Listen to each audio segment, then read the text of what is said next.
ওমর ইবনে আব্দুল আজিজ কান্দে আর বলে, আমার দেশের মানুষেরা, আমি তো মনে করি আমাকে তোমরা দোকানের নতুন কাফনের কাপড় দিও, জানাজা পড়ায়ও না। আমি যে জুব্বা পরে দেশ চালাইছি, আমার এই জুব্বা পরে তোমরা আমাকে কবর ঘরে শোয়া দিও। দেশের মানুষেরা বলে, বাদশাহ নামদার কেন, বাদশাহ কেন? ওমর ইবনে আব্দুল আজিজ বলে, আমার দেশের মানুষেরা, আমি যদি কবর ঘরে ধরা পড়ে যাই, আমি আমার মালিককে অন্তত বলতে পারবো, মালিক তোমার জন্য আমি কিছু আনতে পারি নাই, তবে শেষ রাত্রিতে তাহাজ্জুদের যায় নামাজ দাঁড়িয়ে দাঁড়িয়ে যতবার চোখের পানি ফেলেছি, আল্লাহ আমার জুব্বার উপরে যত ফোঁটা চোখের পানি পড়েছে, এই ওসিলায় তুমি আমাকে মাফ করে দাও। ওমর ইবনে আব্দুল আজিজ যখন ইন্তেকাল করেছে, তার দেশের মানুষেরা তাকে তার ব্যবহৃত জুব্বা পরেই দাহদা কবরস্থানে তার কবর দেওয়া হয়। কবর ঘরে যখন শোয়া দেওয়া হয়েছে, লক্ষ্য করে দেখা গেল উপর থেকে একটা কাগজের টুকরো পড়েছে। লোকজন বলল, কি লেখা আছে একটু খুঁজে দেখো। কাগজের টুকরোটা খোলা হলো, তার ভিতরে আরবিতে লেখা রয়েছে, ওমর ইবনে আব্দুল আজিজের প্রতি তার রব সন্তুষ্ট হয়ে গেছে, ওমর ইবনে আব্দুল আজিজ জান্নাতি। ওমর ইবনে আব্দুল আজিজের স্ত্রীর নাম ছিল হলো ফাতেমা। এই মহিলাটা ওমর ইবনে আব্দুল আজিজের স্ত্রী ছিল। মহিলাটার 5 পুরুষ বাদশা ছিল। এই ফাতেমার বাপও বাদশা ছিল, স্বামীও বাদশা ছিল, বড় ভাইও বাদশা ছিল, বড় সন্তানও বাদশা ছিল, দাদা অথবা নানাও বাদশা ছিল। অথচ এই মহিলাটা গরিবী হালতে জীবন যাপন করেছে। মক্কাতে একটা, মদিনাতে একটা গোয়েন্দা মহিলা এসেছে ওমর ইবনে আব্দুল আজিজকে দেখার জন্য। মানুষদেরকে জিজ্ঞেস করলো, ওমর ইবনে আব্দুল আজিজের রাজপ্রাসাদ কোথায়? মানুষেরা বলল, তার আবার কি রাজপ্রাসাদ আছে নাকি? নবী পাকের রওজার পাশে গিয়ে দেখো, একটা খেজুরের পাতার ঝুপড়ি আছে, তার ভিতরে 5 মহাদেশের বাদশা ওমর ইবনে আব্দুল আজিজ বসবাস করে। গোয়েন্দা মহিলা গেছে দেখার জন্য, গিয়ে দেখে, মহিলাটা গিয়ে দেখে তার যে ঘর ছিল মাটির দেয়াল এক পাশ থেকে ভেঙে গেছে, আর একটা পুরুষ মানুষ বাহির থেকে কাদা সেনে মহিলার হাতে দিতেছে, আর একটা মহিলা কাদা দিয়ে দিয়ে আবার গাঁথনি বানাইতেছে। এই মহিলাটা ডেকে বলে, ও মদিনার মহিলা, তোমাদের মদিনাতে কি পর্দা নাই? নারী পুরুষ একসাথে কাজ করো, তার কারণ কি? মহিলাটা মুস্কি হেসে বলে, বোন রে, কাকে তুমি পর পুরুষ বলো? আমি হলাম ফাতেমা, আর এটা হলো 5 মহাদেশের বাদশাহ ওমর ইবনে আব্দুল আজিজ। রাসূল আকরাম সাল্লাল্লাহু আলাইহি ওয়াসাল্লাম পাহাড়ের চূড়ায় দাঁড়িয়ে গোষ্ঠীর মানুষদের নাম ধরে ধরে ডাকতেছে। ততক্ষণ সবাই এসে সমবেত হলো না। যতক্ষণ সবাই যখন পাহাড়ের পাদদেশে এসে সমবেত হয়ে গেল, আল্লাহর হাবিব তাদেরকে উদ্দেশ্য করে বললেন, আমার দেশের মানুষেরা, আমি যদি আপনাদেরকে বলি পাহাড়ের অপর পৃষ্ঠে সসজ্জিত সৈন্য আছে, যে কোনো সময় আপনাদেরকে আক্রমণ করবে, আপনারা কি আমার কথা বিশ্বাস করবেন? তারা সকলে অকপটে বলল, ক্বালু নাআম, হ্যাঁ আমরা বিশ্বাস করব। আল্লাহর হাবিব বললেন, কেন বিশ্বাস করবেন? তারা জবাব দিল, 40 বছর পর্যন্ত একটা মিথ্যা কথা বলে নাই যিনি, আজকে আবার মিথ্যা কেমনে বলবেন তিনি? এত আস্তে সুবহানাল্লাহ হয়ে গেল। আল্লাহর হাবিব ডেকে বলে, আমার দেশের মানুষেরা, আমি আপনাদেরকে ভয় দেখাচ্ছি, তবে সেটা দুনিয়ার ভয় নয়। আমি আপনাদেরকে ভয় দেখাচ্ছি হলো আখিরাতের ময়দানের, কিয়ামতের ময়দানের। মানুষ দুনিয়াতে বসবাস করতেছে, চলতেছে, ফিরতেছে, হিসাব কিন্তু দিতে হবে কিয়ামতের ময়দানে। অতএব আপনারা আল্লাহকে আল্লাহ হিসাবে মেনে নেন, আমাকে রাসূল হিসাবে গ্রহণ করেন। এই কথা রাসূল বললেন যখন সবাই মাথা নিচু করে দিয়েছে, তখন মাথা উঁচু করেছে সে পৃথিবীর 1 নম্বর বেয়াদব, যে নাম তার আবুল আহাব। আবুল আহাব মাথা উঠা বলতেছে, তাব্বাল্লাকা ইয়া মুহাম্মদ, মুহাম্মদ তুই ধ্বংস হয়ে যা। এই কথা বলার জন্য কি তুই আমাদেরকে এখানে এনেছিলি? আবুল আহাব মাথা উঁচু করে আল্লাহর হাবিবকে গালিগালাজ করলো। তার মানে দ্বীনের পথে যখন মানুষ চলতে যায়, দ্বীনের কথা যখন মানুষ বলতে যায়, বিরোধিতার সম্মুখীন হওয়া লাগে। আর বিরোধিতা প্রথম করে হলো আপন মানুষেরা, ঠিক কিনা বলে? আবুল আহাব কিন্তু রাসূলের আপন চাচা। আবু জেহেলকে চাচা হিসেবে আমরা চিনি। আবু জেহেল হলো গোষ্ঠীয় চাচা অথবা গ্রাম্য চাচা, কিন্তু আবুল আহাব হলো আপন চাচা। আবুল আহাব মাথা উঠে বলতেছে, মুহাম্মদ তুই ধ্বংস হয়ে যা। এই কথা বলার জন্য কি তুই আমাদেরকে এখানে ডেকেছিলি? তোর সারা জীবনের কর্মকাণ্ড ধ্বংস হয়ে যাক, এমন ভাবে গালিগালাজ দিতে দিতে আবুল আহাব চলে যাইতেছে। অফি রিওয়ায়াতিল উখরা, অপর বর্ণনাতে এসেছে আবুল আহাব আখাযা বিয়াদিহি হাজারা, হাতের ভিতরে পাথর নিলেন, আল্লাহর হাবিবকে লক্ষ্য করে পাথর মেলে গালিগালাজ করতে করতে চলে যাইতেছে। তার মানে দ্বীনের কথা যখন কেউ বলতে যায়, প্রথম মানুষেরা শুধু বিরোধিতা করে না, গালিগালাজ করে। আর গালিগালাজ করার স্বভাব হলো আবুল আহাবের গোষ্ঠীর মানুষদের।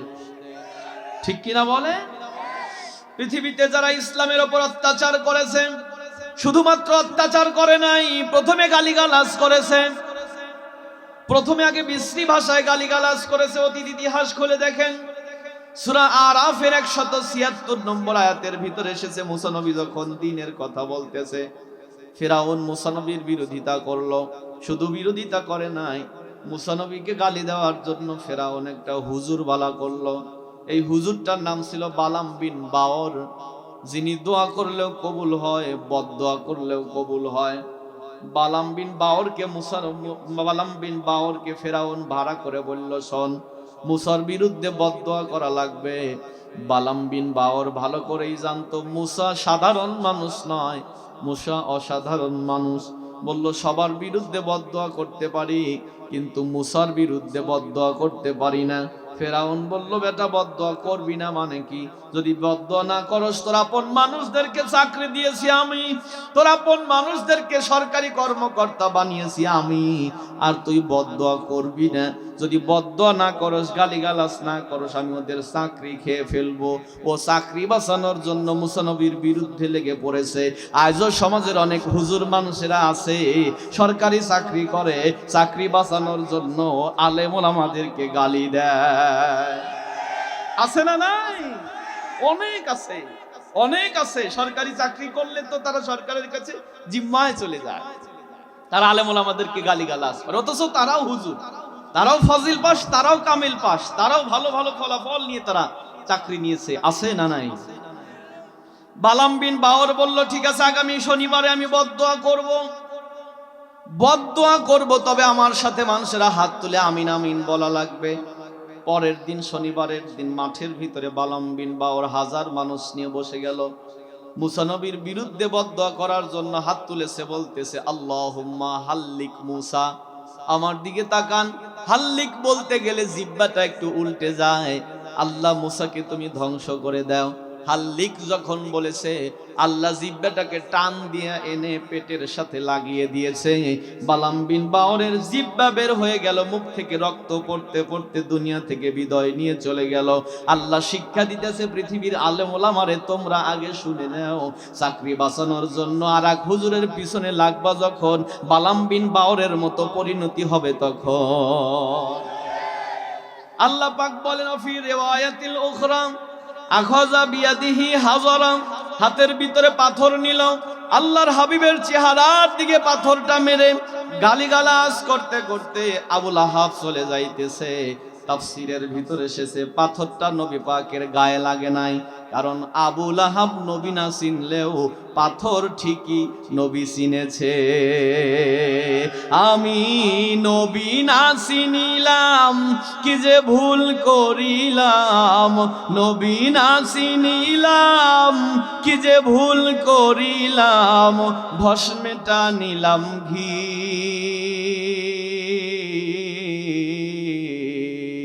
মানুষ হইয়া ভবেতে আসিয়া মানুষের করিলাম কি। আমার বাপজি আবুল আহাব গালিগালাজ করতে করতে চলে গেল। যখন আপন চাচা গালিগালাজ দিয়ে চলে যায়, গোষ্ঠীর মানুষেরা সবাই মাথা নিচু করে চলে গেল। আল্লাহর হাবিব পাহাড়ের ওপরে দাঁড়িয়ে আছে, আল্লাহ পাকের কাছে দিলের কানে কল লাগিয়ে দিয়েছে, রব্বুল আলামিন তুমি আমাকে বলেছিলে, তাই আমি দাওয়াত দেওয়ার জন্য এসেছিলাম।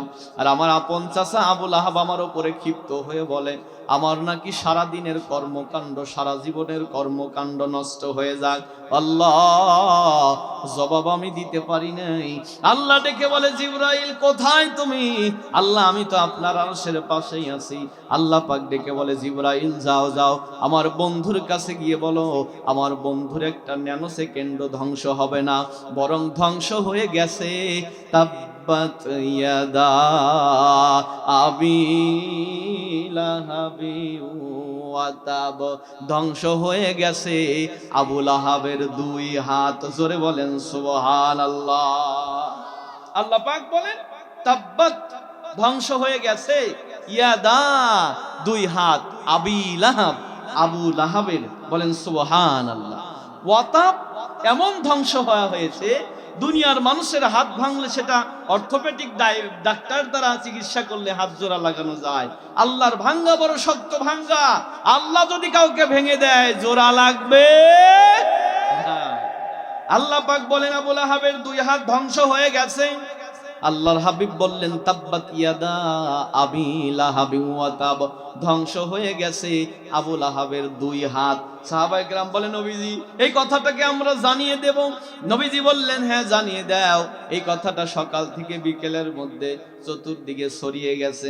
ধরেন এখানে যদি নাজিল হয়, এ মানুষরা জায়গায় যায় বলেছে ওই মাদ্রাসায়, ওখান থেকে গেছে ওই যে বাজারে, এভাবে ছড়তে ছড়তে আবু লাহাব তার ওই যে দলবল নিয়ে বসে থেকে পরামর্শ করতেছে আর বলতেছে, আজকে ঢেল যে দিছিলাম কেমন লাগছে? তারা বলল, নেতা ঢেল দিছিলেন, তবে ঢেল তো তার গায়ে লাগে নাই, তাকে পাওয়ার এক হাত, তাকে পাথরটা পড়েছে। নেতারে আরো কিছু ফল ফলাদি খাওয়া লাগবে, আরো কিছু শক্তি বানানো লাগবে। এমন সময় একজন আগন্তুক ব্যক্তি গিয়ে বলে, চাচা আপনি রসুলকে ঢেল দিয়েছিলেন? বলে হ্যাঁ। আয়াত নাজিল হয়ে গেছে, তা কি জানেন? বলে না। লোকটা বলতেছে, তাব্বাত ইয়াদা আবি লাহাবি ওয়া তাব। আবু লাহাব শোনার সাথে সাথে তার যে সৈন্যদেরকে নিয়ে পরামর্শ করতেছিল, সেখান থেকে উঠে দিছে ঝাইরিয়া দৌড়। তার সাথে যারা ছিল দৌড়ে যায়, আঞ্জা দিয়ে ধরল, নেতা আপনি যদি পলান আমাদের কি গতি হবে? আবু লাহাব বলল, সূরা আমার বিরুদ্ধে নাজিল হয়েছে, আমি পলাবো নাকি তোরা পলাবি?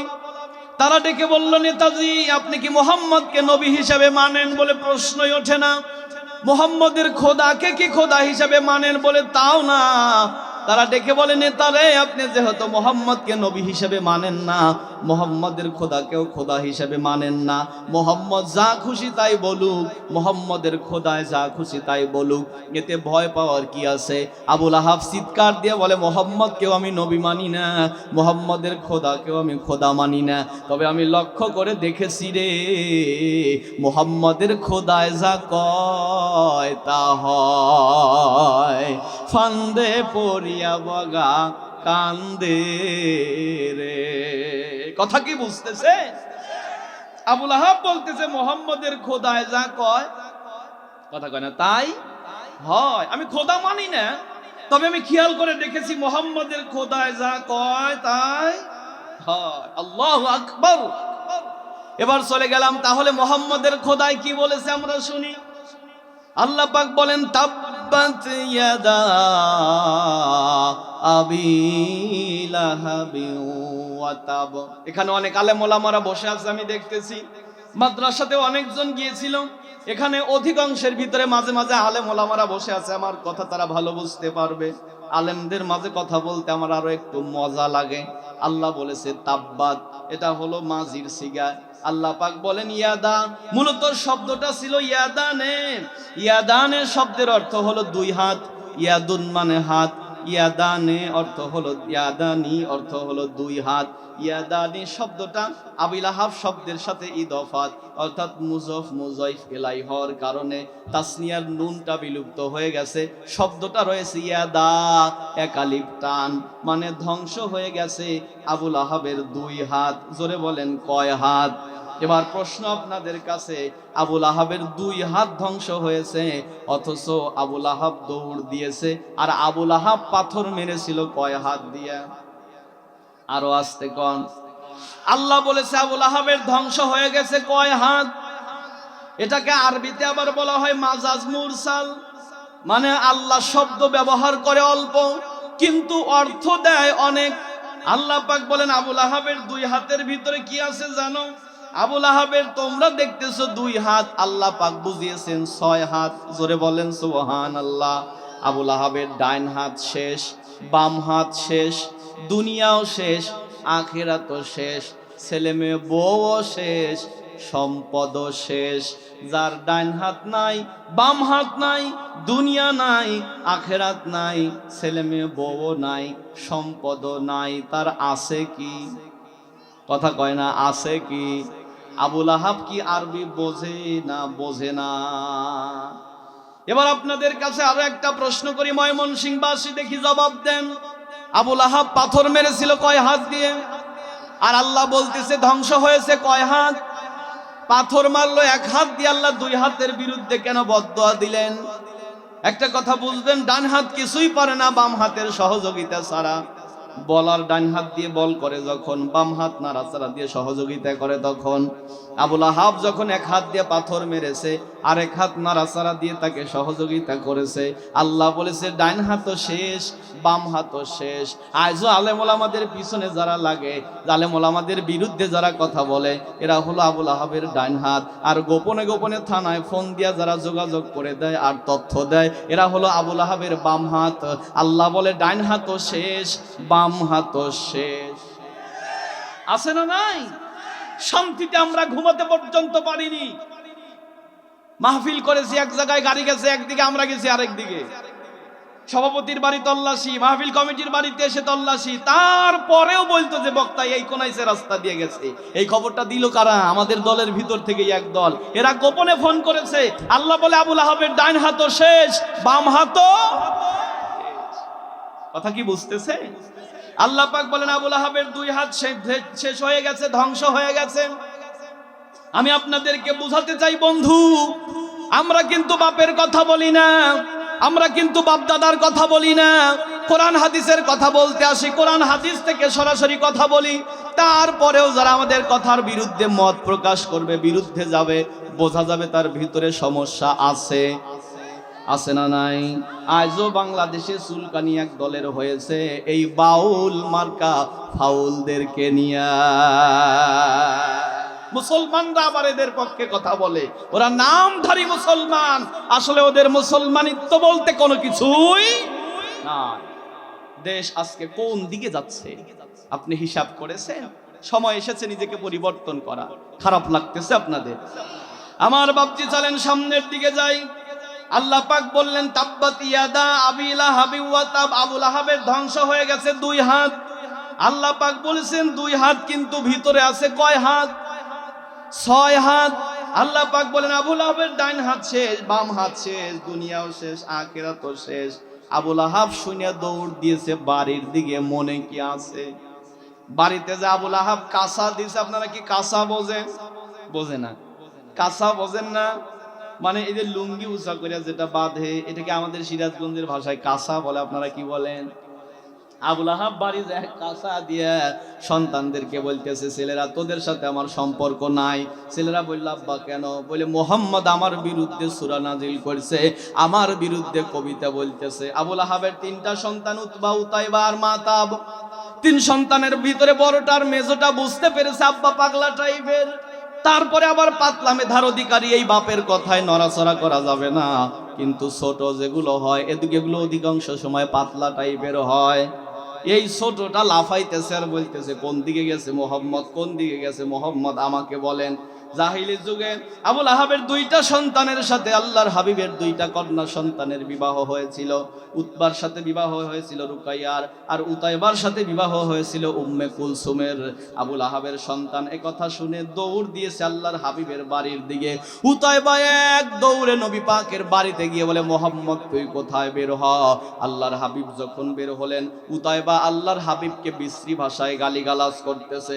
শুধু বিশ্রী ভাষায় গালিগালাজ করে নাই, ডাক দিয়ে বলল, মুহাম্মদ তুই আমার বাপের বিরুদ্ধে সূরা নাজিল করেছিস, এই মুহূর্তে আমি তোর দুইটা কন্যা সন্তানকে তালাক দিয়ে গেলাম। এ কথা বলে নবী পাককে গালিগালাজ করতে করতে যখন উতাইবা আল্লাহর হাবিবের চেহারার উপরে থুতু নিক্ষেপ করে দিয়ে চলে আসতেছে, উতাইবা যখন ঘুরে চলে আসে, আল্লাহর হাবিব উপরের দিকে মাথা উঠায় বলে, আল্লাহ তোমার এই কুকুরের ওপরে আরো একটা কুকুরকে বিজয় দান করে দিও।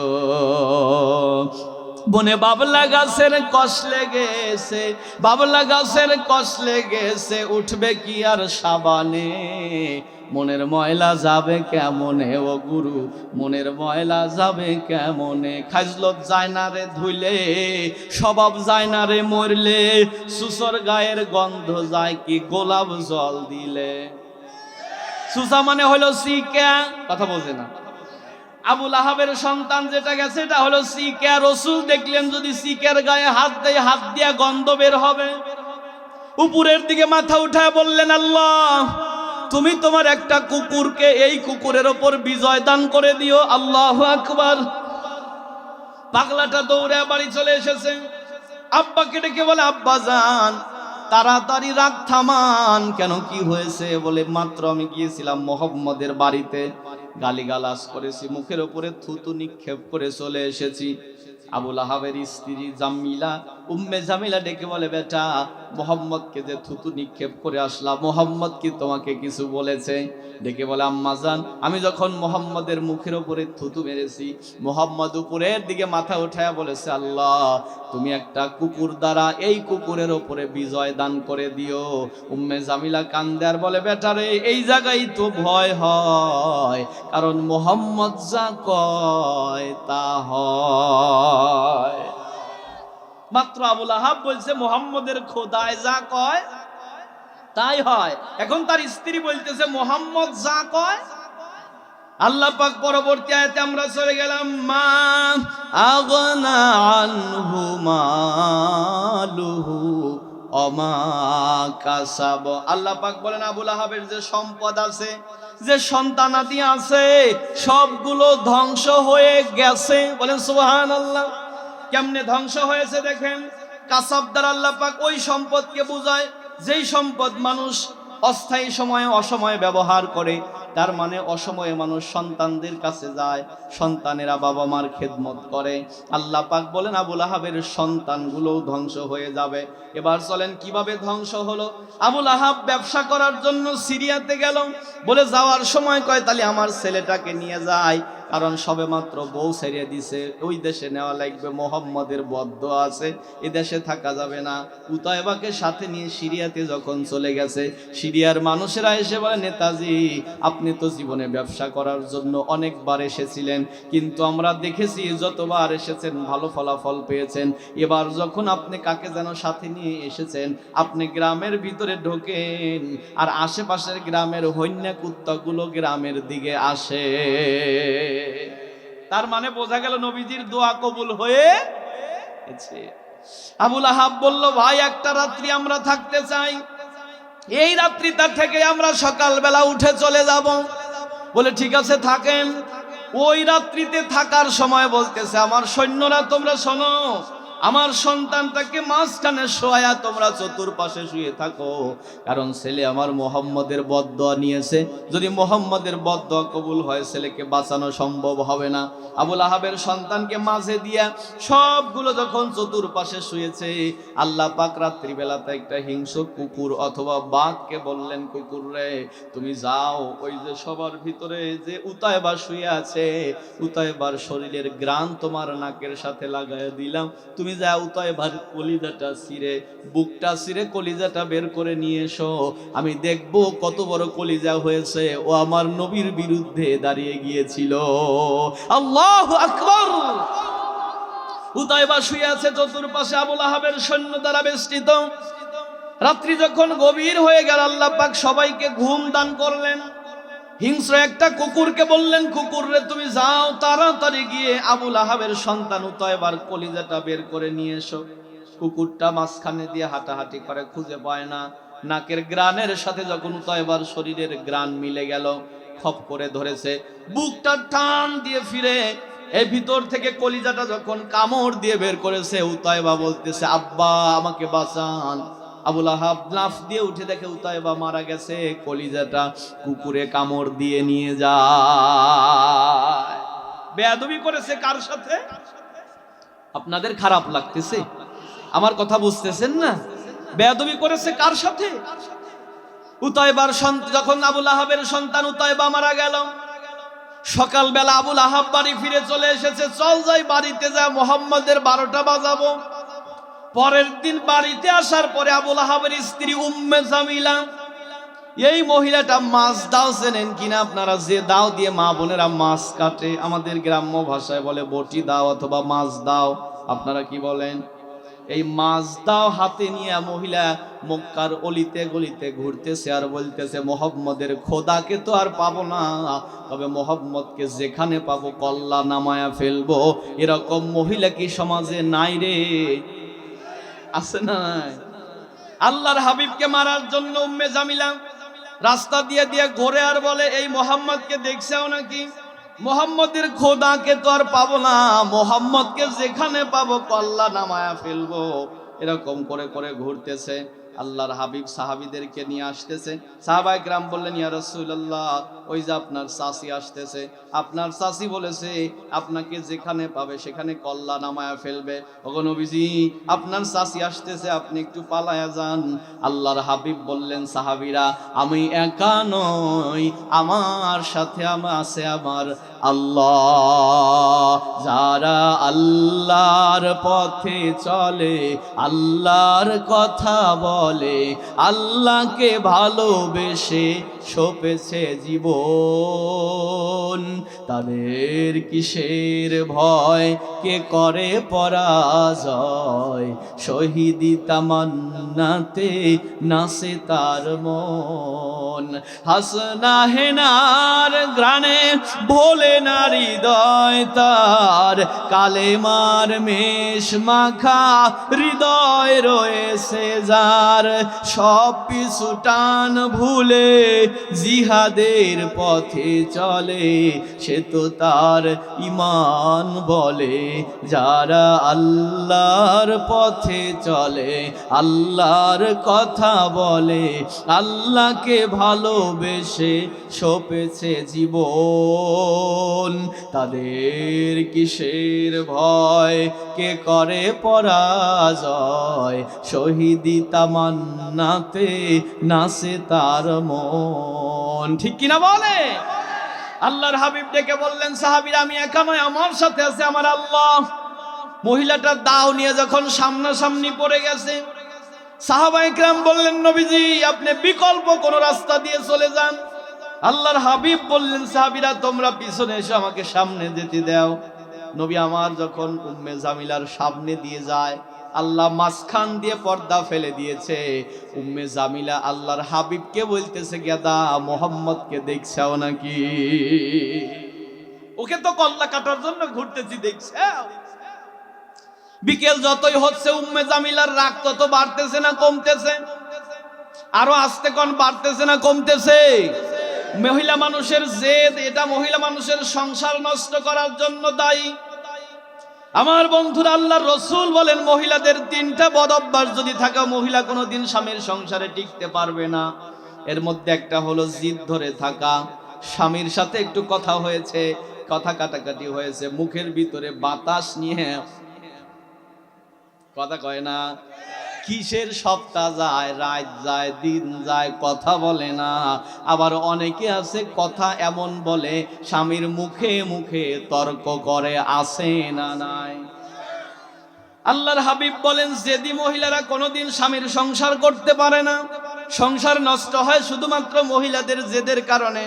আমার মা বোনেরা এসেছে, মা বোনদের ব্যাপারেও কিছু বলা দরকার, যেহেতু তারা আমাদের ঘরের সরকার।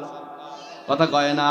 আল্লাহর নবী বলেন, আমি যখন মেরাজের রাত্রিতে জাহান্নাম দেখতে গিয়েছিলাম আর জান্নাত দেখতে গিয়েছিলাম, জান্নাতের দিকে তাকিয়ে দেখলাম জান্নাতের অধিবাসী অধিকাংশ হলো আমার উম্মতের পুরুষ জাতি, আর জাহান্নামের দিকে তাকিয়ে দেখি জাহান্নামের অধিবাসী অধিকাংশ আমার উম্মতের নারী জাতি।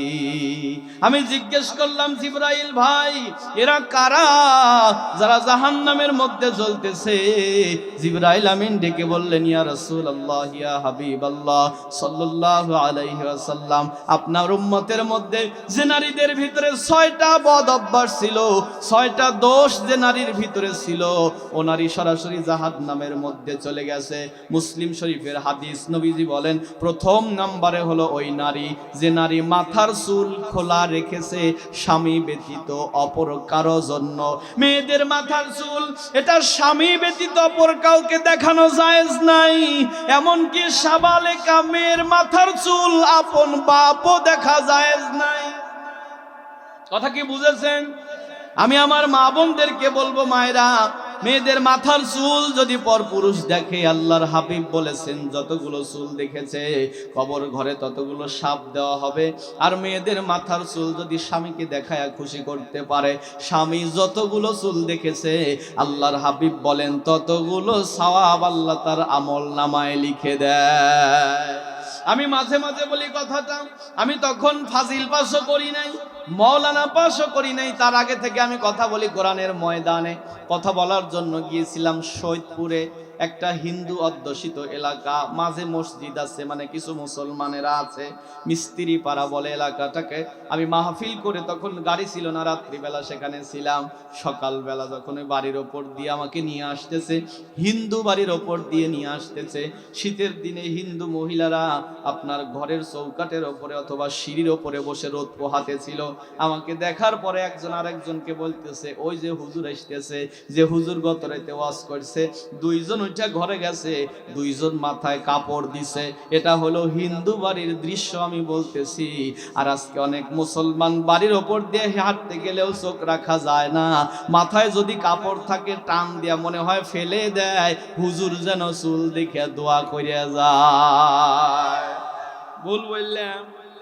আল্লাহর হাবিব বলেন মেয়েদের মাথার চুল এটা স্বামী ব্যতীত অপর কাউকে দেখানো জায়েজ নাই। যে মেয়েরা স্বামী ব্যতীত অপর কাউকে মাথার চুল দেখিয়েছে ও মহিলারা জাহান্নামে জ্বলতেছে। আল্লাহর হাবিব বলেন 2 নম্বরে জাহান্নামে জ্বলতেছে তারা স্বামীকে সম্মান করে নাই যারা।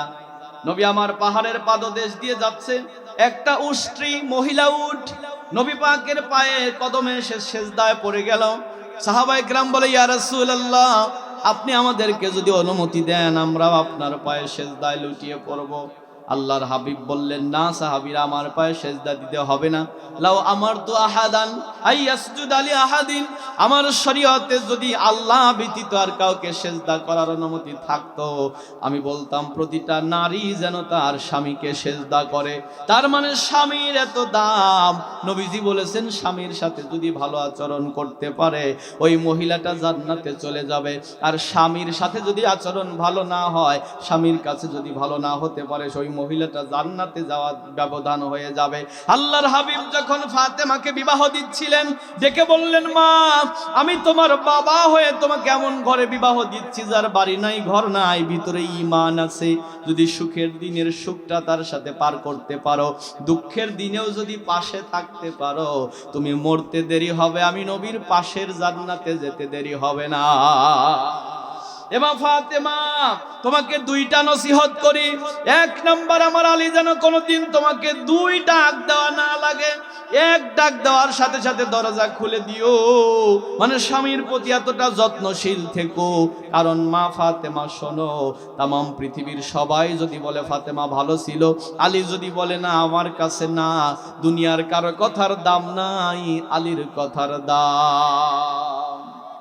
আমাদের সমাজে অনেক ভাবি আছে, কয়েছে গ্রামের ব্যাগ সব আমাকে পছন্দ করে, খালি তুমি না। কথা বোঝে না, খালি তুমি না। এখানে যদি স্বামী যদি তার সাথে তার আচরণ অপছন্দ করে, এটা তো তার জন্য জান্নাতে যাওয়ার একটা পাঠ থেকে সে বঞ্চিত হয়ে যাবে। আল্লাহর হাবিব বলেন 2 নাম্বার, যারা স্বামীকে সম্মান করে নাই তারা জাহান্নামে গেছে। 3 নাম্বার, নবীজি বলেন জাহান্নামে গেছে ওই মহিলারা যারা স্বামীকে ব্যতীত অপর কারোর সাথে হাসাহাসি করেছে। এমন নারী কি সমাজে নাই রে?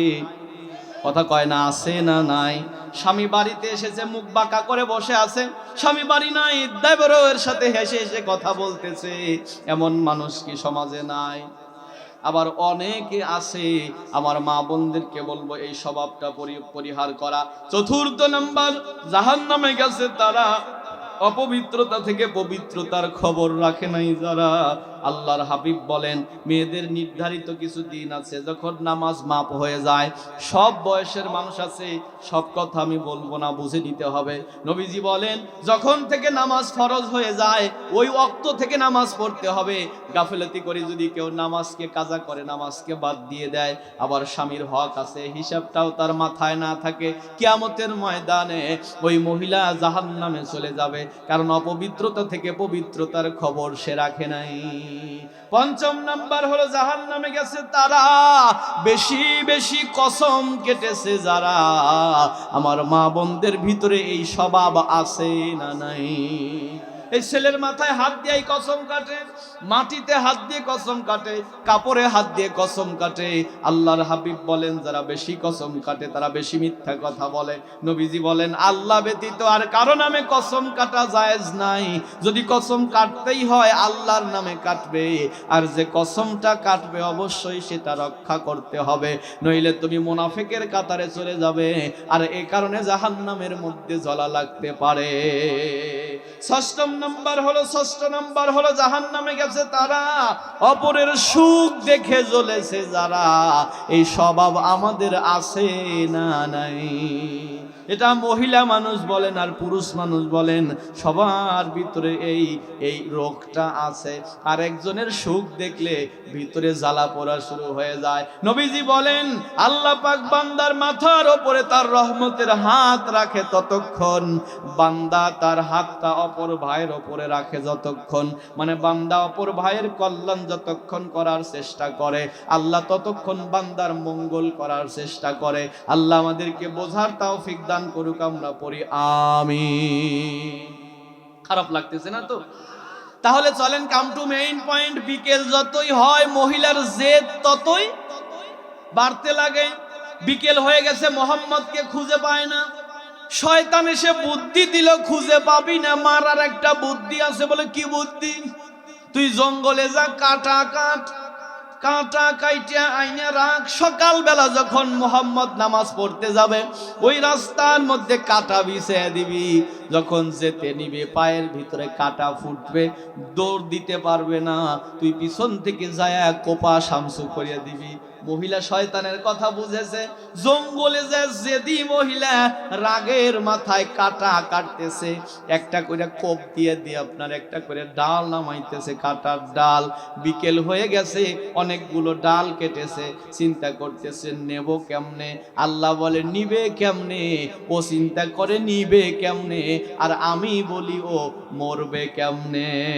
সায়াসলা নারা তালাহাবি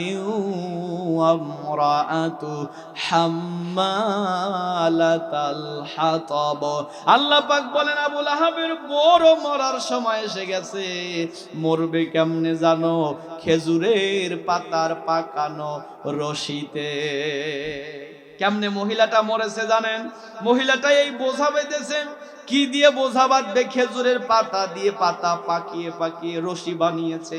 রশি দ্বারা এই রশির ওপরে এই খেজুরের ডালগুলো অথবা কাঁটাগুলো জমা করেছে। আর বোঝাটা যখন বেঁধেছে, বাঁধার সময় দিয়েছে হরকা গিট্টু। আমাদের সিরাজগঞ্জের ভাষায় বলে হরকা গেরো। আপনারা কি বুঝছেন? হ্যাঁ, হরকা গিট্টু। আমি সেদিন কোন জায়গায় যেন মাহফিল করতে গিয়েছি, আমি বারবার বলি, লোকজন এমন ভাবে তাকায় আছে মনে হয় কিছুই বোঝে নাই। আমি সভাপতি সাহেবকে বললাম, ভাই আপনার ভাষা একটু বোঝায় দেন হরকা গিট্টু। সভাপতি মুস্কি হাসি দিয়ে বলে, আমি বুঝলে না বুঝাবো। মানে সে নিজেও বোঝে নাই। আপনারা যারা বোঝেন নাই দেখেন, এটা হলো রশি। হরকা গিট্টু হলো এইভাবে গিট্টু দেন আগে, যেই গিট্টু দিলে একটা গুল বের হয়ে থাকে, আর এক পাশে টান দিলে গুলটা মিলে যায়। কথা বোঝেন নাই? হরকা গিট্টু দিলে এরকম করে একটা গুল বাহির হয়ে থাকে।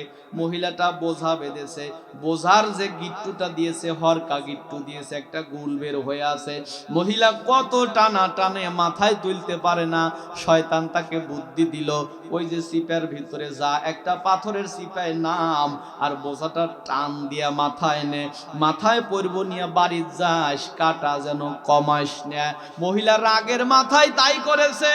দুইটা পাথরের সিপার ওপর ভিতরে দাঁড়িয়ে বোঝাটা টেনে টেনে কাছে আইনে যখন টান দিয়ে মাথার ওপরে দিচ্ছে, মোজাটা যখন মাথার ওপরে পড়েছে, ফেরেশতারা মনে হয় আস্তে করে একটু ধাক্কা দিয়ে দিছে, বোঝা মাথায় পড়ে থাকে নাই, ড্রপ দিয়া পিছনে চলে গেছে। আর বোঝার হরকা গিট্টুর যে গুল ছিল, এটা গলার ভিতরে যায়া পিছন দিকে বোঝার সাথে টান লেগে মহিলাটা পিছনের দিকে টান হয়ে পড়িয়া দুইটা খেকরানি দিয়ে তাই আর নাই। আজকের বিজ্ঞান বলেছে, যখন কোন মানুষেরা অতিরিক্ত রাগের মাথায় ফাঁসি নিতে যায়, ফাঁসির রশি যখন গলার ভিতরে নেয়, রশি যখন গলায় যায়, হলকমের সাথে আটকে যায়, প্রথম মানুষের হাতের শক্তি ফুরিয়ে যায়। যা যে যখনই ফাঁসি নিয়ে আত্মহত্যা করেছে, রশি যখন গলার ভিতরে যায় আটকে গেছে, হাতের শক্তি যখন ফুরিয়ে গেছে, ও বারবার চেষ্টা করেছে এই হাত উপরের দিকে উঠায়া বাঁচার জন্য, কিন্তু বাঁচতে পারে নাই। আল্লাহর হাবিব বলেন, আত্মহত্যা যদি কেউ করে জাহান্নামে সে চলে যাবে, সরাসরি জাহান্নামী, তার জানাজাও তোমরা পড়াবা না। আমি যুবকদেরকে বলবো, যুবকেরা, বাপের কথায় রাগ করে কোনো সময় অন্য পথ বেছে নিবা না, কারণ বাপের কথা আজকে একটু দিতে লাগতে পারে, এমন সময় আসবে বাপ যেদিন কথা বলবে না, ওই সময় তোমার বাপের কথা বড় মনে পড়ে যাবে। যুবকদেরকে বলবো, যুবকেরা, কোন সময় কোন মেয়ের প্রেমে পড়ে নিজেকে শেষ করে দেওয়ার চেষ্টা করিও না, কারণ তুমি যার পাও ধরিয়া মাপ ছায়া ভালোবেসেছো, ও তোমাকে যতদিন তুমি দিবে ততদিন বলবে তুই আমার পৃথিবী, তুই আমার সূর্য, তুই আমার চন্দ্র। কিন্তু মেট্রিক পাস করার পরে সরকারি চাকরিজীবী ছেলের সাথে বিয়ে আইছে, তখন বলতেছে তোর পৃথিবী অন্ধকার, আমি গেছি। এই চিন্তা করে 5 বছর কইলাম কি, তখন যায় ওই যে রশি মরদ করে কি, গলার ভিতরে রশি নিয়ে ঝুলিয়ে থাকে, আর দুনিয়াও শেষ, আখিরাতও শেষ। নিজেকে তুমি প্রতিষ্ঠিত করো, তোমার পিছনে ঘুরবে তারা, তুমি কেন তাদের পিছনে গিয়ে সময় নষ্ট করো, পড়ালেখা নষ্ট করো? কথা কি বুঝাতে পেরেছি? আমার বাপজি, মহিলাটার গলার ভিতরে ফাঁসি লেগে পিছনের দিকে চিত হয়ে পড়ে দুইটা খেকরানি দিয়ে তাই আর। বিকেল হয়ে গেছে, আবুল আহাব বউ খুঁজে পায় না, বাড়ি বাড়ি ঘুরে আর বলে তোর ভাবিকে দেখছিস নাকি? সমাজের এমন কিছু ভাবিও আছে যাদেরকে সমাজের সব যুবকেরা আইসেনে, এর ভিতরে অধিকাংশ হইল বিদেশি মানুষের বউয়েরা। বাবির চাদর, বাবির চাদর মানে এটা জাতীয় চাদর, সবার গায়ে, সব ছেলেরাই, তোর গায়ে চাদর, এটা না ভাবির গায়ে দেখলাম, ভাবি আমাকে দিছে। এরকম ছেলে যুবক আছে না নাই? অনেক মহিলা আছে, বেপরদার সাথে মহিলারা ঘুরতে ঘুরতে, আজকে আমি কথাটা বলেই ফেলি, ভিতরে লেগে গেছে যেহেতু। আমার সিরাজগঞ্জের অবস্থা, মাছের বাজারে গেলেও মহিলা মানুষ, মার্কেটে গেলেও মহিলা মানুষ, ঢোকা যায় না মহিলা মানুষের তাপে। আপনাদের এখানেও কি তাই? হ্যাঁ, যায়। আবার কারা? অধিকাংশ বিদেশি মানুষের বউয়েরা। বাপে ভিক্ষা করে টাকা দিয়ে সাওয়ালকে বিদেশ পাঠাইছে, কথা বোঝেন? ভিক্ষা করে টাকা দিছে, মানে শেষের 1 লাখ আর মিল পড়ে না। আত্মীয় স্বজনকে বলছে 5 লাখ, 5,000, 2,000, 1,000 দেও, দিয়ে 1 লাখ টাকা গোছায় দেও। সবার কাছ থেকে জাকাত তুলে বিদেশ পাঠাইছে। এই বেটা বিদেশে গেছে, প্রথম 3-4 মাস ভালোভাবেই কথা বলতেছে, 4 মাসের পরে এই তার বউ ঠিক মতো কথা কয় না। বলে যে তুমি কথা কও না কেন? বলে যে না, মনের শান্তি না থাকলে কি কথা বাড়ায়। বলে যে কি অশান্তি তোমার? বলে না, তুমি থাকো বিদেশ। হ্যাঁ কয়া কি তোমার আসলে চিন্তা ধরা দেবো, মানে আকর্ষণ করে আরো। কি হয়েছে তোমার? বলে যে আমার ফল গুলো মরিয়া সাইডছে। আমাদের সিরাজগঞ্জের ভাষায় আমার ফল মরিয়া হাইটছে। বললো আমার চাউল ফল মরবো মানে আমি টাকা পাঠাই, ওরা মরবো মানে কইলো যে তোমার আব্বা যে বাজার করে ও আমার চাউল ফল খায় না, তোমার আব্বা সে নেই হইলো বাজারের পচা মূলো, পচা পচা বাগুন আর পচা আলু, আমার চাউল ফল ও খায় না, না খায়া মরিয়া সারছে। ওই মরদ তখন বিদেশ টাকায় সামনে মার থেকে তোর টাকা পাঠাবো, তুই বাজারে যাস। বাপের কথা ভুলে গেছে। পরের মাসে বোর অ্যাকাউন্টে বোন নামে টাকা পাঠাইছে। ওই মহিলা করতে কি বুক টান করে বাজারে যাইতেছে, আর শ্বশুরকে বলতেছে এ বুড়া ডন কি হার, টাকা এখন আমার পকেটে। বাজারে গেছে, খালি কি গেছে রে বাবু, খালি কি গেছে, বালতি কিনবে আল্লাহ, তাও মহিলা মানুষ যায়। আমি একটা ছেলেকে জিজ্ঞাসা করছিলাম বালতি কেনার জন্য মহিলা মানুষ কেন, বললে যে ভাই জানেন না আমার বাপ বিদেশ থাকে, আমার মা বালতি ভেঙে গেছে, বললো তুই আন। আমি নিয়ে গেছি, আমার মা বললো যে এটা কি বালতির কালার হইল, মানে বালতিরও কালার চয়েস করা লাগে, এই জন্য আবার বাজারে যায় বালতির কালার পছন্দ করার জন্য। আছে না নাই? তাহলে কি বালতির কালার। এবছর কিন্তু কোরবানির ঈদের গরু কিনবেলাও বাজারে গেছিল, তুই খবর কি তোমরা রাখো? ওই যে বিদেশ থেকে ফোন দিছে তোরা কয়জন ইচ্ছিস, বাগে বললো যে 6 জন। বললে আমার নামটা দে, বললো যে দেবো টাকা, কইলে তোর ভাবির কাছে টাকা পাঠাচ্ছি, নিয়ে বিকেলে বাজারে যাস। বিকেলে যুবকেরা গেছে, ভাবি ভাই বলে টাকা পাঠাইছে, টাকা দেন বাজারে যাব। কেন? বললো যে গরু কিনবো। ও বাবা, তোমরা পছন্দ করে কিনবে, আমার পছন্দ নাই। এই মহিলা করছে কি, তিন পাশে 3টা ছেলে বসছে, মাঝখানে মহিলা বসছে, মিশু গাড়ি যেটাকে বলে, বসে যাইতেছে। এই পুরুষরা তো ব্যান টান দিছে, যুবকেরা তো বাটা চালাইছে, বাটা কথা বোঝে না, ওরা তো বাটা চালাইছে। মহিলা কোরবানির গরু কিনতে যাওয়ার আগেই তো কোরবানি হয়ে গেছে, তারপরেও বাজারে যায় আবার গরু দেখে, গরু চিন্তা করে কত রঙের মানুষ আইছে, এডো আবার কি, খালি চোখ দেখা যায়। তুই পিছনে আয়, দেখবি আমারে পিছনে আয়। পিছনে গেছে, এমন একটা চাপটি মারিয়ে দিছে, মহিলা কোরবানির আগেই নিজেই কোরবানি হয়ে গেছে। সমাজ দিন দিন কত নিচে চলে গেছে। অনেক মহিলা এরকম আছে, অনেক ভাবি এরকম আছে যাকে সমাজের সব যুবকেরাই চেনে। ভুল বললাম? আবুল আহাব বিকেল হয়ে গেছে, বউ খুঁজে পায় না।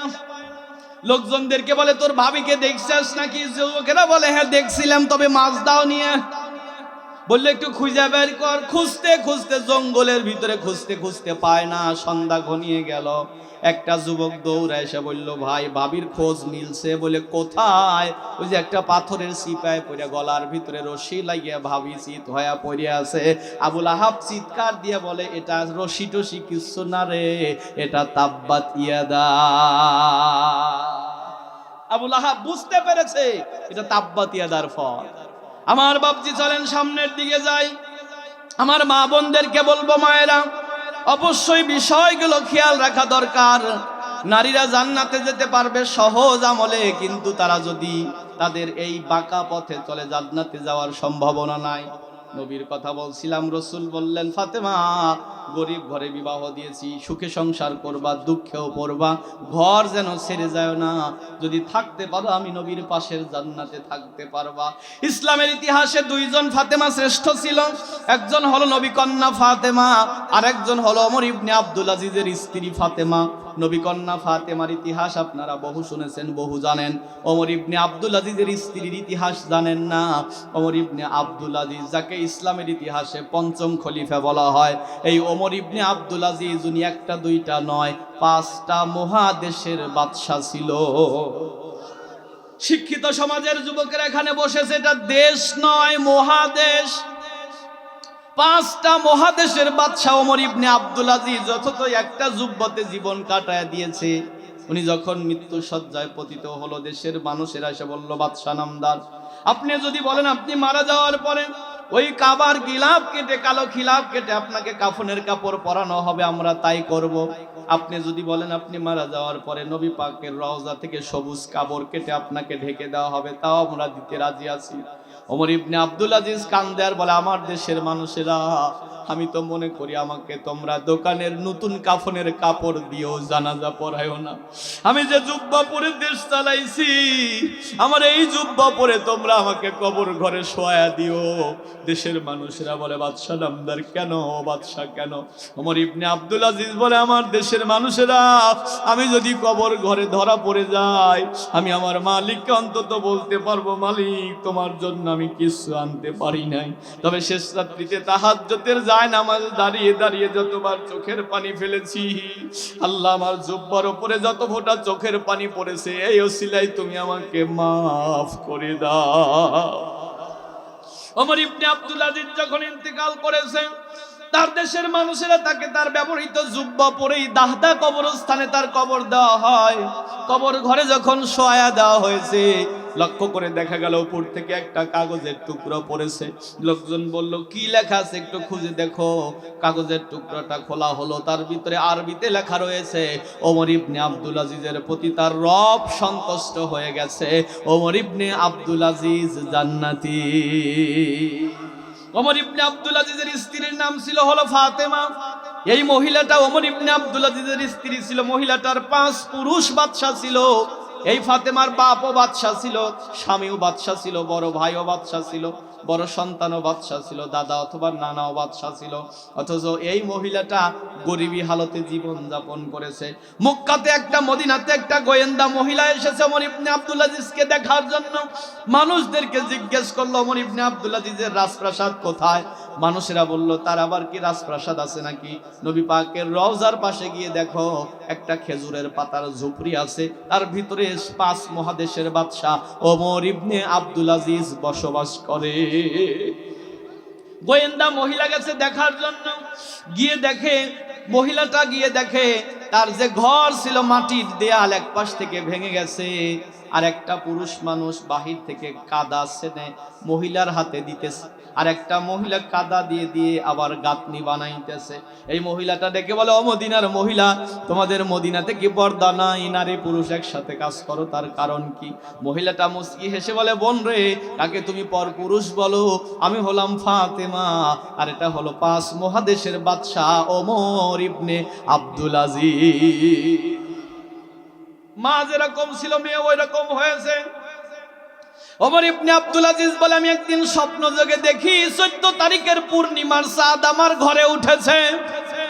আমি স্ত্রীকে জিজ্ঞেস করলাম, স্ত্রী রে কি হয়েছে বলো? স্ত্রী আমাকে ডেকে বলে, স্বামী রে, আপনি কিন্তু বাবা হতে চলেছেন। আমি লক্ষ্য করে দেখলাম আমার সন্তানটা সাধারণ সন্তান হবে না। সন্তান যখন জন্মগ্রহণ করেছে, 8 বছর বয়সের মেয়ে আমাদের সাথে তাহাজ্জুদের জায়নামাজে দাঁড়িয়ে দাঁড়িয়ে নামাজ আদায় করে। 12 বছর বয়স মেয়ের যখন আমাদের সাথে দাঁড়িয়ে তাহাজ্জুদে 15 পারা কোরআন তেলাওয়াত করে। ও ময়মনসিংহের মুসলমানেরা, মহিলা মাদ্রাসা ঘরে ঘরে দরকার, পাড়ায় পাড়ায় দরকার। কারণ মা বোনদেরকে হেদায়েতের জন্য মহিলা মাদ্রাসার বিকল্প নাই। মা বোনদেরকে বিশুদ্ধ কোরআন শিক্ষা দেওয়ার জন্য মহিলা মাদ্রাসার বিকল্প নাই। ওমর ইবনে আব্দুল আজিজ বলেন, আমার মেয়েটা আমার পিছনে দাঁড়িয়ে 15 পারা কোরআন তেলাওয়াত করতো তাহাজ্জুদের জায়নামাজে। একদিন আমার মেয়ে আমার সামনে এসেছে, কিন্তু মুখটা ঢাকা। আমি স্ত্রীকে জিজ্ঞেস করলাম, স্ত্রী রে, আমি তো তার বাপের সামনে তো মেয়ের মুখের পর্দা নাই, আমার মেয়েটা কেন মুখ ঢেকে আমার কাছে আসে? স্ত্রী আমাকে ডেকে বলে, স্বামী রে, কথাটা আমি আপনাকে আগেই বলতে চেয়েছিলাম। আপনার মেয়েটা গত কয়েক মাস হলো নফল রোজা রাখতেছে, আর নফল রোজা রাখার কারণে তার চেহারা শুকিয়ে গেছে। আপনার সামনে যদি দাঁড়ায় আপনি দেখে কষ্ট পেতে পারেন। এজন্য আপনার মেয়ে যখন আপনার সামনে আসে মুখ ডেকে আপনার সামনে দাঁড়ায়। এটা ছিল তাদের ইতিহাস। আর আমার দেশের ইতিহাস, আমার মুসলমান নারীদের ইতিহাস। অনেক মা বোন মেয়েকে রোজা রাখতে দেয় না চেহারা নষ্ট হবে বলে। কথা বলেন না কেন? যুবতী মেয়ে চেহারা নষ্ট হবে বলে রোজা রাখতে দেয় না। আমি আমার মা বোনদেরকে বলবো, হিসাবটা কিয়ামতের ময়দানে আপনাকে দিতে হবে। আবুল আহাবের স্ত্রী মারা গেল, আবুল আহাব নিজে মারা গেল কিভাবে শোনেন। ছেলে হারানো ব্যথা নিয়ে আবুল আহাব এলাকায় ঘুরে আর বলে, মোহাম্মদের বিচার চাই, মোহাম্মদের বদদয়, আমার ছেলে মারা গেছে, আমার বউ মারা গেছে। আবুল আহাব যখন এই বিচার চেয়েছে ঘুরতেছে, বদর যুদ্ধের ডাক চলে আসলো।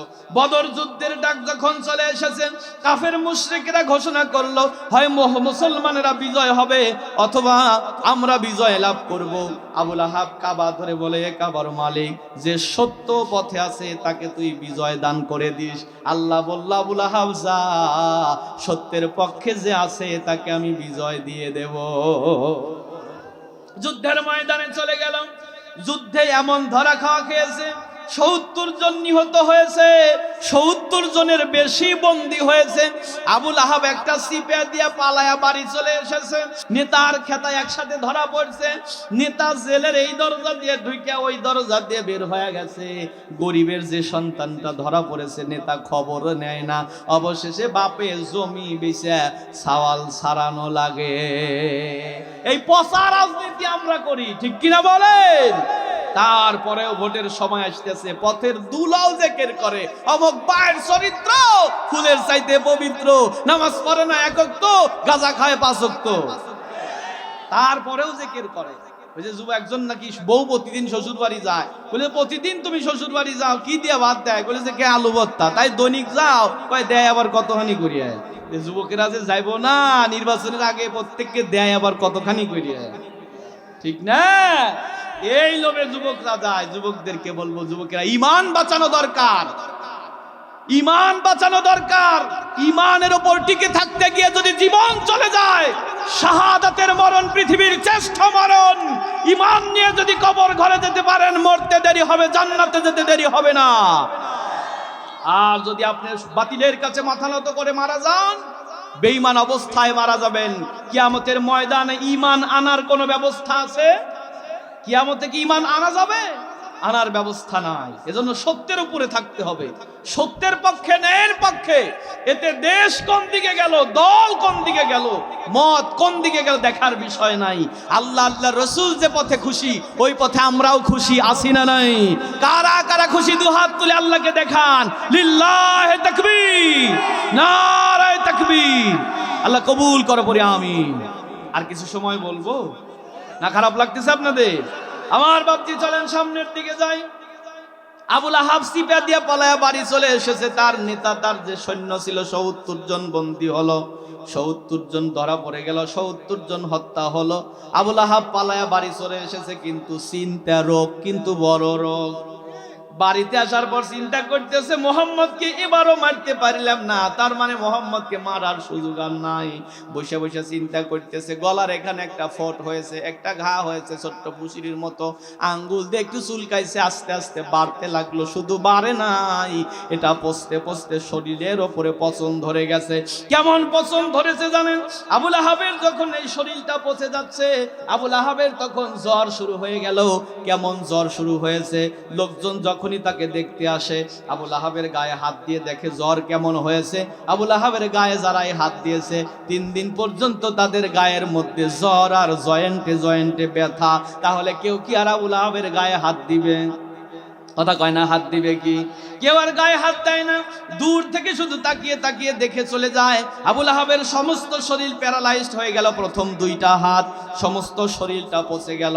আবুল আহাবকে দিয়ে দুর্গন্ধ বের হয়ে গেল। আবুল আহাবকে দিয়ে দুর্গন্ধ ছড়াইতেছে, মানুষেরা তার কাছে আসে না। এক পর্যায়ে দেশের মানুষেরা বলল, এটা যদি ঘরের ভিতরে থাকে, আমাদের দেশ জুড়ে রোগ ছড়াবে, ওকে এখান থেকে তাড়ানো দরকার। একটা উটের সাথে রশি বেঁধে একটা বস্তার উপরে আবুল আহাবের এই পচা শরীরটা বস্তার উপরে উঠায় দিয়া উটকে তাড়িয়ে দিয়েছে। উট দূর প্রান্তে নিয়ে মরুভূমিতে আবুল আহাবকে ফেলে দিয়ে চলে গেল। সেখানেই মানুষ দেখতে যায়, গিয়ে দেখে আবুল আহাব যে জায়গায় বসে আছে, ওই জায়গায় পেশাব করে, ওই জায়গায় পায়খানা করে, ওর ভিতরেই এরকম মাখায়া মাখায়া বসে থাকে। মানুষেরা দূর থেকে দেখে দেখে রুটি নিক্ষেপ করে, রুটি যায় যায় পায়খানা পেশাবের ভিতরে পড়ে। আবুল আহাবের হাত দুটো আগেই প্যারালাইজড হয়েছিল, মুখ দিয়া উঠায়া উঠায়া রুটি খায়, তখনও পর্যন্ত জ্ঞান হারায় নাই, চোখের দৃষ্টি শক্তিও কমে নাই। আল্লাহ বুঝাইতেছে, আবুল আহাবের গোষ্ঠীতে যারা থাকো, তোমাদের সার দিলেও ছেড়ে দেব না। আবুল আহাব সেখানেই মারা গেল। কিন্তু তাকে কবরস্থ করবে, মাটির নিচে চাপা দেবে, এরকম মানুষও খুঁজে পাওয়া যায় না। এক পর্যায়ে মানুষেরা বলল, মক্কার মানুষদের, কুরাইশদের বিরুদ্ধে আমরা বিদ্রোহ ঘোষণা করব। আফ্রিকা থেকে কিছু মানুষ গিয়েছিল বিদেশে কাজ করার জন্য। আমার বন্ধুরা এখানে যারা বসেছো, বিদেশির সন্তানেরা যারা আছাও, তোমার বাপ, তোমার ভাই, তোমার আপনজনেরা বিদেশের বাড়িতে যা কামলা বিক্রি করতেছে, মাথার নিচে ইট দিয়ে শুয়ে আছে। আমরা যখন দেশের বাহিরে যাই, আমরা দেখতে পাই ভিডিও কলে যখন কথা বলে, জন্য বাইরে এসে কথা বলে, কারণ কোন জায়গায় ঘুমিয়ে থাকে, কোন জায়গায় শুয়ে থাকে তুমি আমি দেখলে সহ্য করতে পারবো না। অথচ কিছু কিছু বিদেশির ছেলেদের ভাব ভাব দেখলে মনে হয় এমপি মন্ত্রীও ফেল, ঠিক কিনা বলেন? আর কিছু কিছু বিদেশির বোর সাইজ দেখলে মনে হয় এমপির বউ, অথচ স্বামী বিদেশের বাড়িতে গেছে, টাকার জন্য কত কিছু করতেছে। আফ্রিকার মানুষেরা বলল টাকার জন্য তোমরা এসেছো, আফ্রিকার মানুষদেরকে বলল টাকার জন্য এসেছো, কিছু টাকা দেই, আবুল আহাবের লাশটা একটু কবর দেওয়া লাগবে, মাটি খুঁড়ে দাও। তারা বলল ঠিক আছে, টাকার বিনিময়ে যাব, তবে আবুল আহাবকে কিন্তু আমরা নিতে পারবো না, গামছা দিয়ে নাকটা বেঁধে এরকম লাঠি দিয়ে খোসায়া খোসায়া গর্তে নিয়ে যাবো, এটা কিন্তু ধরতে পারবো না। বললো ঠিক আছে তাই করা হোক। তাই করেছিল, এক জায়গায় গর্ত করে আবুল আহাবের এই পচা দেহটা গুতায়া গুতায়া এনে গর্তের ভিতরে পুঁতে দিল। আল্লাহ পাক কিয়ামত পর্যন্ত মানুষকে শিক্ষা দিতেছে, পৃথিবীর মানুষেরা শুনে নাও, কেউ যদি আমার রাসূলের বিরুদ্ধে কথা বলে, কেউ যদি আমার নবীর বিরুদ্ধে কথা বলে, যদি কিয়ামত পর্যন্ত যারা আবুল আহাবের আচরণ করবে, আবুল আহাবও থাকবে, তাব্বাত ইয়াদাও থাকবে, ঠিক কিনা বলেন? আমরা কি চাই আমরা আবু জাহাবের মতো পরিণতি আমাদের হোক? আবুল আহাবের বাকি যে দুইটা সন্তান ছিল, উতবা আর মাতাব, তারা রাসূল পাকের কাছে এসে বলল, ইয়া রাসূলুল্লাহ, আমাদের ভুল হয়ে গেছে, আমার আব্বা যা করেছে তার মধ্যে ভুল হয়েছে, আমরা আমাদের ভুলকে সারেন্ডার করে আপনার হাতে হাত রেখে কালেমা পড়ে মুসলমান হয়ে গেলাম। আল্লাহর নবী বললেন, শোনো, আজ থেকে মুসলমান হলে তবে শোনো, তুমি তোমার জীবনের চাইতেও, পৃথিবীর সব কিছুর চাইতেও আমি নবীকে বেশি ভালোবাসা লাগবে। নবীর সাথে যদি তোমার দুশমনী থাকে, আল্লাহকে তুমি পাবে না। আল্লাহর হাবিব নিজেও বলেন, লা ইউমিনু আহাদুকুম হাত্তা আকুনা আহাব্বা ইলাইহি মিন ওয়ালিদিহি ওয়া ওয়ালাদিহি ওয়ান নাসি আজমাইন। ততক্ষণ পর্যন্ত পরিপূর্ণ ঈমানদার হতে পারবে না যতক্ষণ পর্যন্ত তোমার স্ত্রী, পুত্র, সন্তান নাদি, পৃথিবীর স্থাবর অস্থাবর সব কিছুর চাইতে আমি নবী তোমার কাছে বেশি প্রিয় না হব। আল্লাহর হাবিব হযরতে উমর ফারুকের হাত ধরে হেঁটে যাইতেছে।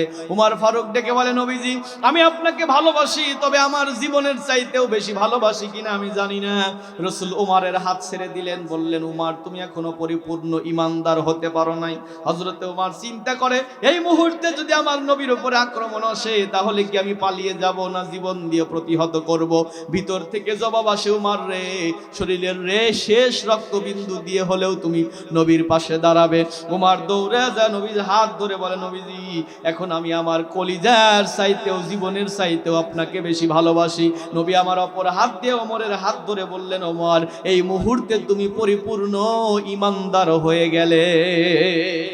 নবী আমার হিজরতের রাত্রিতে যখন হিজরত করে চলে যাইতেছে, আলীকে ডেকে বললেন, আলী রে, আমি চলে যাব, আমার বিছানায় আমি তোমাকে শোয়া দিয়ে যাব। সকালবেলা কাফেরেরা আসবে, সকালবেলা দরজা ভেঙে ভিতরে ঢুকতে পারে, আমার চাদর পরে তুমি শুয়ে থাকবে, তোমাকে আমি নবী মনে করে তোমাকে হত্যা করে ফেলতে পারে। আলী, তুমি থাকবে কিনা বলো?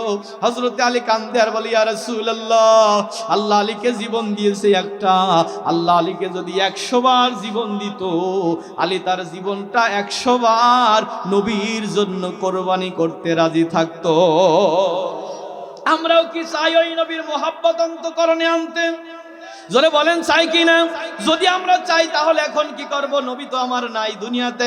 আল্লাহর হাবিব বলেন, আল উলামা ওয়ারাসাতুল আম্বিয়া, আলেম ওলামা হলো নবী রাসূলদের ওয়ারিস। নবীকে খুঁজে পাও নাই, আলেম ওলামাদের সাথে ভালো ব্যবহার করো, তাদের সাথে মিলে মিশে থাকো, তুমি আমি নবীর সাথে মিলে মিশে থাকার সওয়াব পাবে। তাদের হাতের সাথে হাত মিলাও, তুমি আমি নবীর সাথে হাত মিলালে যে সওয়াব, ওই সওয়াব তোমার আমলনামায় লেখা হবে। তাদের চেহারার দিকে তাকাও, অন্তরের মধ্যে তাদের সাথে ভালোবাসা জন্মে নাও, তাহলে তুমি আমি নবীর ভালোবাসা পেয়ে যাবে। আল্লাহর হাবিব হাদিসের ভিতরে বলেন, কোন আলিমান হও, আলেম হও, অথবা আলেমের ছাত্র হও, অথবা একটা সন্তানকে আলেম বানাও, অথবা তুমি আলেমের পরিবারের সন্তান হও, অথবা আলেমকে ভালোবাসো। এগুলো কোনো একটার সাথে যদি তুমি সম্পৃক্ত থাকতে পারো, তাহলে তুমি নাজাত পেয়ে যাবে। এগুলোর সাথে যদি তোমার সম্পর্ক খারাপ থাকে, আমি নবীর ভালোবাসা তুমি পাবে না। কথা কি বুঝতেছেন? কোনো না কোনো ভাবে আলেমের সাথে ভালো ব্যবহার, আলেমের সাথে সুসম্পর্কে রাখলে নবীর সাথে সম্পর্ক রাখার সওয়াব পাওয়া যায়। আমার বন্ধুরা, কথাটা হয়তো আপনাদেরকে আমি বুঝাতে পারিনি। ধরেন একটা সন্তানকে তার বাপে স্ত্রীর গর্ভে রেখে ওই সন্তানের বাপ মারা গেছে, বড় চাচা এই স্ত্রীটাকে ভাবিটাকে দেখে শুনে আপনার রেখেছে, আবার সন্তানটা জন্ম নেওয়ার পরে এই সন্তানের পাশে থেকেছে, আস্তে আস্তে গড়ে বড় করেছে। এই সন্তানটা বড় হওয়ার পরে বাপকে যেরকম সম্মান করা দরকার ছিল, আজকে চাচাকেও কিন্তু ওই রকম সম্মান করা দরকার। কথা বোঝেন? আমরা তো ইতিম উম্মত, কারণ আমাদের রসুল পৃথিবীতে নাই। যদি রসুল থাকতো আমরা নবী পাকের কাছে গিয়ে আমরা কথা শুনতাম, তার জবান থেকে আমরা আলোচনা শুনতাম, কিন্তু আমার নবী তো দুনিয়াতে নাই, এতিম উম্মত আমরা। নবীজি বলেছেন, শোনো, আমি তোমাদের দায়িত্ব আলেম ওলামাদের কাছে দিয়ে গেলাম, আমি নবীকে তোমরা যেভাবে সম্মান করবে ওভাবে তোমরা আলেম ওলামাদেরকে সম্মান করিও। আমি রসুলের ভালোবাসা তোমার অন্তরের ভিতরে ঢেলে যাবে, আর তুমি আমি নবীজির মুহাব্বত পেয়ে যাবে। আলেমের মোহাব্বত পেলে লাভ কতটা শোনেন।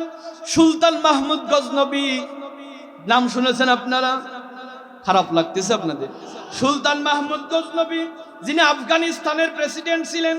পৃথিবীর ইতিহাসে একটা দেশ হলো আফগানিস্তান, যেই দেশটা বহুবার ভাঙা গড়া হয়েছে। এই দেশের একজন প্রেসিডেন্ট হলো সুলতান মাহমুদ গজনবী। উনি একদিন পৌষ মাসের শীতের রাত্রিতে সুলতান মাহমুদ গজনবী কাবুলের ভিতরে ঢুকতেছে। কাবুল হলো ওই আফগানিস্তানের রাজধানী শহর। রাজধানীর ভিতরে যখন ঢোকে, আপনার পৌর এরিয়াতে, পৌর এলাকাতে কিন্তু ল্যাম্পোস্ট থাকে, মানে বাতি থাকে। সুলতান মাহমুদ গজনবী যখন শীতের রাত্রিতে এলাকার ভিতরে ঢুকতেছে, রাজধানীর ভিতরে ঢুকতেছে, লক্ষ্য করে দেখে পৌর ল্যাম্পোস্টের ভিতর নিচে বসে ছোট্ট একটা বাচ্চা বসে আছে।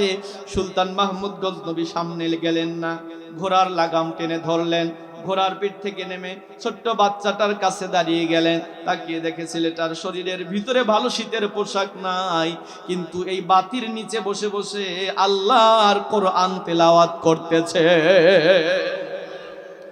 সুলতান মাহমুদ গজনবী সেখানে নেমে গেলেন, ছেলেটাকে জিজ্ঞেস করে, বাবু এখানে কেন তুমি? বাসা কোথায় তোমার? ছেলেটা বলে, ওই যে ওই এলাকাতে আমার বাসা। এখানে তুমি কি করো? বলে, এখানে বসে বসে আমি কোরআন তেলাওয়াত করি। কোরআন তেলাওয়াত করো কেন? কোন মাদ্রাসাতে পড়ো? দেখে বলল, বাদশাহ নামদার এই যে পাশে এই যে মাদ্রাসা রয়েছে, এই মাদ্রাসাতে আমি পড়ালেখা করি, কিন্তু আমার পড়ালেখার খরচ বহন করার মতো কেউ নাই, কারণ আমার বাবা বেঁচে নাই। পৃথিবীতে বাপ নামক সম্পদ যার পৃথিবীতে থাকে না, সে জানে সূর্যের তাপ কত কঠিন লাগে। বাদশা রে, আমার বাবা বেঁচে নাই, পড়ালেখার খরচ আমার জনম দুঃখিনী মা দিতে পারে না। আমার বন্ধুর লাইটে বসে বসে আমি পড়ি, বন্ধুর হেরিকেনে, কিন্তু আমার বন্ধুর মেধা ভালো, রাত্রিবেলা অল্প পড়লেই ওর পড়া হয়ে যায়। ও হেরিকেন বন্ধ করে ঘুমিয়েছে, আমি ওর হেরিকেন জ্বালানোর সাহস পাই নাই। জানালা দিয়ে তাকিয়ে দেখি ল্যাম্পোস্টের বাতি জ্বলতেছে, এজন্য বাতির নিচে বসে বসে আমি আল্লাহর কোরআন তেলাওয়াত করতেছি। সুলতান মাহমুদ সঙ্গে সঙ্গে বাবুটাকে ডেকে বলল, বাবু তুই ওঠ, তোকে আমি নিয়ে যাব। ছোট্ট ছেলেটাকে সাথে নিয়ে সুলতান মাহমুদ গজনবী চলে গেলেন কাবুলের রাজধানী, আফগানিস্তানের রাজধানী কাবুল শহরে চলে গেলেন তার রাজপ্রাসাদে গিয়ে সুলতান মাহমুদ গজনবীর যে চেয়ার ছিল, এই চেয়ারের ভিতরে ছেলেটাকে বসায়া দিয়া সামনে নত সুরে হাঁটু গেড়ে দিয়ে বসে বলে, বাবু রে, আজকে থেকে তুই আমার রাজা, আমি তোর প্রজা। এ বাবু কি নাম তোর? ছোট্ট বাচ্চাটা ডেকে বলে, নাম আমার আব্দুর রহমান। আল্লাহ পাকের কাছে দুইটা নাম প্রিয়, একটা হলো আব্দুল্লাহ আর একটা হলো আব্দুর রহমান। আমার নাম আব্দুর রহমান। আব্দুর রহমান রে, তুমি যে পড়ালেখা করো, মাদ্রাসার মাসিক খরচ কত? বলে এত টাকা। তোমার কেরোসিন খরচ, তেল খরচ কত হবে? বলে এত টাকা। মাসিক বেতন কত? বলে এত। পড়ালেখা বাবদ তোমার হাত খরচ বাবদ এত, খাবার খরচ বাবদ এত। সব হিসাব করে 12 দিয়ে গুণন করে, মানে 1 বছরের যে টাকাটা হবে, এরকম টাকাটা সুলতান মাহমুদ গজনবী তার পকেট থেকে বের করে আব্দুর রহমানের হাতের মধ্যে দিয়ে বলে, আব্দুর রহমান রে, আমি তোকে পড়ালেখার ব্যবস্থা করে দিলাম। একটু জোরে বলা যায় কি সুবহানাল্লাহ? এই আব্দুর রহমান, তবে একটা বছর পূর্ণ হওয়ার আগে আমি তোমার কাছে যাব। টাকা যদি ফুরিয়ে যায় আমি তোমাকে টাকা দেব। আব্দুর রহমান রে, তুমি তাহলে তোমাকে আমি নামিয়ে দিয়ে আসি। আব্দুর রহমান বারবার যায়, বাদশার দিকে বারবার ঘুরে তাকায়। বাদশাহ নামদার ডেকে বলে, আব্দুর রহমান, কিছু কি বলার আছে? আব্দুর রহমান বলে, বাদশা রে, একটা বছরের খরচ আপনি দিলেন, এতগুলো উপকার করলেন, ও বাদশাহ আপনি কি কোনো কিছু চাওয়ার আছে নাকি আমার কাছে? সুলতান মাহমুদ গজনবী বলে, আব্দুর রহমান রে, আমি তোমার কাছে কি চাইবো? কি আছে তোমার কাছে? বলে, আমার কাছে আছে হলো দোয়া। দোয়া ছাড়া কোনো কিছু আমি তোমাকে দিতে পারবো না। সুলতান মাহমুদ গজনবী বলে, আব্দুর রহমান, যদি দোয়া দিতে চাও আমার জীবনের দুইটা স্বপ্ন এটা যেন পুরো হয়। আব্দুর রহমান ডেকে বলে, বাদশাহ নামদার কি স্বপ্ন বলেন? ডেকে বলে, আব্দুর রহমান, তুমি আমার পুরাতন ব্যথাটাকে আবার জাগ্রত করে দিলা। আমি 12 বছর হলো পবিত্র বিছানায় ঘুমাই, 12 বছর হলো আমি তাহাজ্জুদ নামাজ পড়ে ঘুমাই, 12 বছর হলো আমি নফল নামাজ পড়ে পড়ে ঘুমাই, আমি দরুদ শরীফ পড়ে পড়ে ঘুমাই। শুধুমাত্র একটা বার আমার নবীকে স্বপ্নে দেখতে চাই। এ ময়মনসিংহের মুসলমান, আপনাদের মনে কি চায় না আমার রসুল স্বপ্ন যোগে আসুক? চায় কি না? সুলতান মাহমুদ গজনবী বলে, আব্দুর রহমান রে, যদি দোয়া করতে চাও আমার জন্য দোয়া করিও, আমার নবী যেন আমার সাথে একটু সাক্ষাৎ করে। আব্দুর রহমান, আমার 2 নাম্বার চাওয়া হলো, আমার এই আফগানিস্তানের মধ্যে ভালো মানুষকে আমি তার সান্নিধ্য পেতে চাই। ভালো মানুষ পেলে আমি তার কাছে যাব, তার পদচুম্বন করে তার কাছে আমি বসে থাকবো। এ আব্দুর রহমান, তুমি একটু দোয়া করিও যেন আমি ভালো মানুষের সন্ধান পেয়ে যাই। আব্দুর রহমান ডেকে বলে, বাদশা রে, যা বিদায় দেন, আমাকে যেতে হবে, কারণ শেষ রাত্রির আগে আমাকে মাদ্রাসাতে হাজির হতে হবে। পৃথিবীতে একটা মাদ্রাসা আছে, কওমি মাদ্রাসা বাজান, যেই সময় আমি তুমি নীরবে ঘুমাই, এই সময় মাদ্রাসার বাচ্চারা আমাদের হুজুরেরা আমাদেরকে জাগ্রত করে দিত। আমরা বুঝতাম না শীতের রাত্রিতে কেন হুজুর বারবার ধাক্কায় উঠায়া দেয়। উঠায়া বলতো, বেটা 2 রাকাত করে 4 রাকাত করে নামাজ পড়তে বসো। আমরা যখন নামাজ আদায় করতাম, আমরা দেখতাম আমাদের হুজুরেরা যায় নামাজে বসে বসে এলাকার কিছু মানুষের নাম ধরে ধরে দোয়া করেছে। কেন বন্ধু, কেন জানো? আজকে আমি তুমি শান্তিতে ঘুমাই, এ নান্দাইলের মুসলমান, অথচ মাদ্রাসার বাচ্চারা শেষ রাত্রিতে উঠে আমার তোমার জন্য দোয়া করে। আব্দুর রহমান ডেকে বলে, বাদশা রে, আমি চলে যাই, কারণ শেষ রাত্রিতে যায় নামাজে আমাকে হাজিরা দিতে হবে। আব্দুর রহমান চলে গেলেন মাদ্রাসাতে। সুলতান মাহমুদ গজনবী বলেন, দীর্ঘ রাত হওয়ার কারণে ওই দিন কয়েক রাকাত নফল নামাজ পড়ে আমি শুয়ে পড়েছি। আব্দুর রহমানও মাদ্রাসাতে চলে গেছে।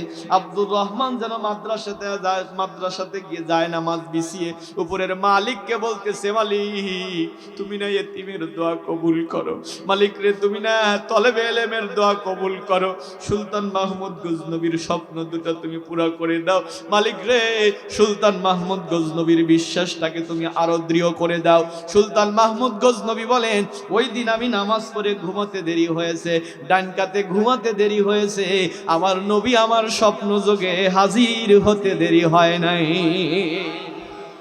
আমার রাসূল স্বপ্ন যোগে হাজির হয়ে গেল, আমার সাথে কথা হয়েছে। নবী যখন চলে যাবে আমি পিছন থেকে টেনে ধরলাম, ওগো নবীজি, 12টা বছর হলো তোমার জন্য আমি এক বিছানায় ঘুমাই, দরুদ শরীফ পড়ে পড়ে ঘুমাই, অথচ তোমার দেখা আমি পাই না। আজকে তুমি এসে আমার সাথে দেখা দিলা। ওগো নবীজি, তুমি চলে যাবে, আমাকে বলে যাও আফগানিস্তানের সবচাইতে ভালো মানুষকে। রাসূল আমার স্বপ্ন যোগে বলে, সুলতান মাহমুদ, আমি তোমাকে সবচেয়ে জ্ঞানী মানুষ মনে করেছিলাম। তুমি ভারতবর্ষ 12 বার 11 বার আক্রমণ করতে পারো, কিন্তু জ্ঞান তোমার নাই। সুলতান মাহমুদ রে, তোমার কি বুঝতে বাকি আছে? 12 বছর হলো তুমি দোয়া পড়ে পড়ে ঘুমাও, দরুদ শরীফ পড়ে ঘুমাও, আমি নবীর সাথে তোমার দেখা হয় নাই। আজকে কার দোয়ার বরকতে তুমি যায় নামাজে বসার পরে তুমি শোয়ার সাথে সাথে আমি নবীর সাথে তোমার দেখা হয়ে গেছে। সুলতান মাহমুদ রে, তোমার কি মনে হয় যে মানুষটা দোয়া করার সাথে সাথে তোমার সাথে দেখার ব্যবস্থা আল্লাহ আমাকে করেছে, ওই মানুষটার চাইতে ভালো মানুষ আফগানিস্তানে আর নাই।